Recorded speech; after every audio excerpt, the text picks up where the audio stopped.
Nessun significato particolare per l'assenza del sindaco metropolitano Luigi Brugnaro all'incontro tra Zaia e i presidenti di provincia per sostenere il referendum sull'autonomia del 22 ottobre.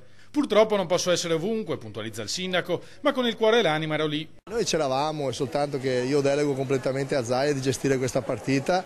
Io sono d'accordissimo con lui, credo che stia facendo un'opera meritoria e molto coraggiosa. Io andrò a votare, voterò senz'altro sì, invito tutti a dire di sì.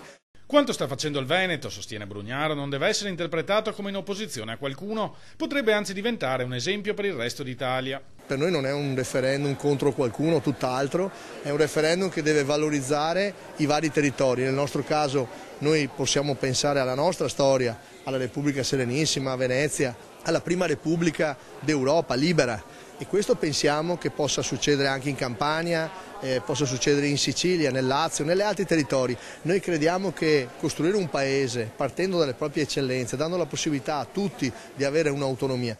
Concordi anche sulla decisione di aprire un tavolo permanente con le autonomie locali per ripartire tra provincia e città metropolitana le nuove competenze che si spera di ottenere dallo Stato.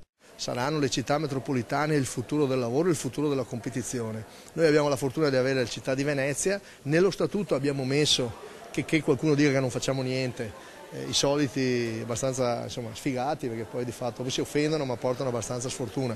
E abbiamo messo nello statuto che noi siamo aperti a Treviso, a Padova, a Vicenza, a Belluno, a Rovigo, a Pordenone, tutta l'area del bacino, quando e se si vorrà.